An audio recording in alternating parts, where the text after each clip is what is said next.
Bonjour à tous et bienvenue pour ce nouveau tutoriel sur Magix Vidéo Deluxe. Et aujourd'hui, je vais vous parler des effets de masque, surtout sur la couleur, donc qui est le blanc et le noir. Donc je vous explique par trois petits exercices qui est surtout pour les débutants, mais aussi pour les experts, puisque c'est bien sûr la manipulation la plus utilisée aujourd'hui. C'est parti. Pour commencer, j'ai déposé sur la piste 1 une image assez classique et ensuite sur la piste 2, eh bien, un titre. Je ne sais pas si vous avez remarqué, mais lorsque vous utilisez Magix pour la première fois, souvent on va dire je vais faire un petit titre. Donc ce qui veut dire que ce titre, il est toujours sur un fond noir et ensuite le texte, eh bien, il est en fond blanc. Ça, c'est le côté basique. Maintenant, effectivement, si vous avez par exemple sur l'édition de titre, vous avez changé eh bien, la couleur, si vous l'avez mis verte, eh bien, vous l'avez mis verte. Si vous l'avez mis bleu, eh bien, vous l'avez mis bleu. Justement, ces quatre couleurs que je suis en train de vous présenter, ce sont des couleurs que Magix utilise pour la chrominance. Si nous allons dans le mode effet vidéo et dans chrominance, vous allez voir que dans masquer la zone de couleur, vous avez les différents types de zones de couleur. Le vert, le bleu, le noir et le blanc. Avant de commencer sur ces types de nuances de couleurs, on va rester sur du basique entre le noir et le blanc. Alors pour ce premier exercice, je vais ici muter la piste 1. Alors vous pouvez constater que effectivement le blanc et le noir sont souvent utilisés lors de la chrominance, ce qui veut dire qu'avec le masque alpha, on va pouvoir créer des inversions pour faire apparaître des sujets ou des objets dans une superposition d'images. Alors pour commencer, il faut comprendre que le blanc va servir à masquer et le noir donnera la transparence. Pour commencer, je vais ici réactiver la piste 1 et si je vais sur le titre, dans effet vidéo et chrominance, et si j'active le masque noir et blanc, eh bien effectivement, nous avons le blanc qui a basculé en noir pour faire apparaître ce qu'on a soit en dessus ou en dessous. Là, comme je n'ai rien sur la piste 3, admettons, si je décide de déposer une image en dessous, eh bien, vous allez voir que Vacances va changer complètement d'aspect puisqu'il va restituer l'image qu'il a en dessous. Pourquoi il n'a pas restitué l'image au-dessus? Tout simplement, en bas, sur la piste 2, donc aussi qui est le titre et l'effet de chrominance, vous avez une petite flèche. Cette petite flèche, si vous la mettez inversée, hop, eh bien, ça joue effectivement sur le fait qu'on a inversé le masque.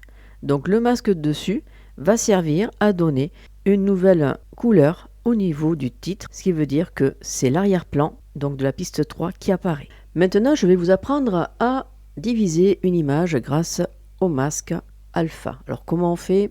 Ça va être très simple. On va partir sur des images et je vais travailler avec un fond de couleur, donc qui sera ici le blanc. Donc je mets sur la piste 2 et à partir de là, je vais utiliser eh bien, une autre image. Donc je vais partir sur paysage et je vais prendre celle-ci. Alors vu que c'est pas la taille de l'écran, je prends les deux dernières, je fais Alt plus B pour tout mettre à la taille de l'écran. C'est normal puisque nous n'avons pas activé la chrominance, donc le masque alpha. Alors pour commencer, on va pouvoir déjà muter la piste 3. Deuxièmement, on va aller sur effet et on va diviser. Donc là, on va sur affichage animation, taille, position, rotation et je vais appliquer. Le point d'ancrage, je vais le mettre ici. Je prends clic gauche, je maintiens et je le dépose sur la poignée du bas. Je vais décocher associer des champs de saisie et je vais pouvoir directement dans l'écran de contrôle descendre le masque pour créer la division. Maintenant, pour faire apparaître l'image en dessous, je vais pouvoir activer la piste 3. Comme vous pouvez constater, il n'y a rien. C'est tout à fait normal puisque nous n'avons pas déclenché donc la chrominance par activer le masque noir et blanc. Et là, nous avons créé la division. Donc là, on a inversé. Regardez, hop. Si on inverse, on voit bien qu'effectivement, eh bien, on a l'image en dessous, elle est au-dessus, et vice-versa. Ce qui peut être intéressant, c'est que vous pouvez flouter. Alors, regardez, voici l'effet que vous pouvez réaliser chez vous. Flou gaussien, appliquez l'effet, et à partir de là, vous pouvez tout simplement donner un effet assez sympathique, avec un petit effet complémentaire pour donner un effet glow qu'on appelle, on va mettre blanc, regardez, hop, on va jouer sur l'intensité. Et à partir de là, si on souhaite que ce soit un petit peu plus diffus au niveau du trait, puisque c'est vachement abrupt, c'est raide, donc c'est simple, on repart ici sur la piste 2, on va sur effet vidéo, toujours pareil, netteté, et là, on va jouer sur flou artistique. Alors, je dis bien, restez bien sur la piste 2, donc sur le masque, pour pouvoir créer justement cette diffusion. Regardez, c'est magique. Et voilà. Donc là, nous avons créé une diffusion grâce à ce flou artistique. On a donné, alors là c'est peut-être un peu trop prononcé, parce qu'on voit l'image en dessous. Alors, si on voit l'image en dessous, c'est que peut-être, on va dire que la diffusion, là ici, on va utiliser ce masque-là, on va le sélectionner bien sûr, et on va aller dans affichage animation, taille, position, rotation, et on va plutôt descendre le masque un petit peu pour enlever cet aspect de rouge que vous avez pu voir. Alors, je recule, vous allez voir. Là, on le voit bien, et on voit que le masque par lui-même, il est un peu trop haut. Alors, pour régler le problème, j'ai baissé au niveau vertical. Et je peux très bien augmenter la largeur, si je veux, et augmenter la hauteur, comme ceci. Voilà. Et si vous donnez une diffusion encore beaucoup plus sympathique pour mettre un effet de titre, par exemple, dans effet vidéo, on peut très bien donner de la couleur. Ce qui veut dire que, par exemple, vous pouvez changer la température, vous voyez, en bas, en jouant sur la saturation suivante. Vous pouvez très bien vous amuser à créer des petites choses sympathiques. Après, à vous de voir ce que vous souhaitez réellement. Mais sachez que vous pouvez faire n'importe quoi à partir de cette démonstration, sachant que là, on est bien sur la piste 1. D'accord? Si je pars ici sur effet de titre, donc édition de titre, je vais pouvoir marquer un titre. Et là, je vais vous montrer une autre technique pour pouvoir faire justement apparaître. Donc là, on va créer une autre superposition, mais pour faire une apparition de titre. Et là, ce sera la dernière chose que je vais vous montrer par rapport aux effets de masque, puisque après, c'est juste une manipulation à faire. Donc en vérité, ce sont les 3 manipulations qu'on fait assez souvent dans le montage vidéo. Alors, comment on fait pour faire apparaître un titre? Je vais vous montrer ça de suite. Je vais tout simplement, vu qu'on a créé une division, je vais changer la couleur. On va pouvoir créer cette animation. Donc, comment on fait? Vous allez voir, c'est très simple. Je vais repartir ici sur importation, prendre ma couleur. Donc, je vais prendre le blanc. Alors, pour le blanc, je vais utiliser affichage animation, taille, position, rotation, appliquer l'effet. Et je vais descendre un petit peu comme ceci, jusqu'à la limite, justement, du trait. Comme ceci. D'accord? Maintenant, on va faire l'apparition du titre.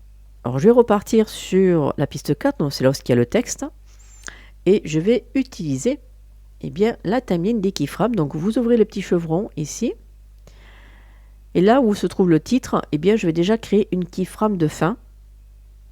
Donc, je vais cliquer ici, donc je mets à 4 secondes, et là, je vais revenir au début, et je vais repartir sur affichage animation, taille, position, rotation, pour faire descendre le titre. Donc, ce qui veut dire que le blanc va cacher le titre. D'accord? Alors, je descends tout ça.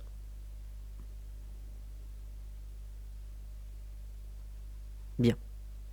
Je vais réduire un petit peu, comme ceci, la piste, grâce au zoom, là, ici en bas, vous voyez. Comme ça, ça me permet de voir les autres pistes en dessous. Alors, je repars ici, et j'ai fait donc ma keyframe. Je mets en interpolation Bézier et je fais lecture. Et là, on voit le texte apparaître. Très bien. Mais moi, ce que je souhaite, c'est que je veux revoir, et bien justement, alors je vais juste revenir sur le texte, je vais le descendre encore un petit peu plus bas. Voilà. Alors, maintenant, je vais ici reprendre l'image de la piste 1, d'accord?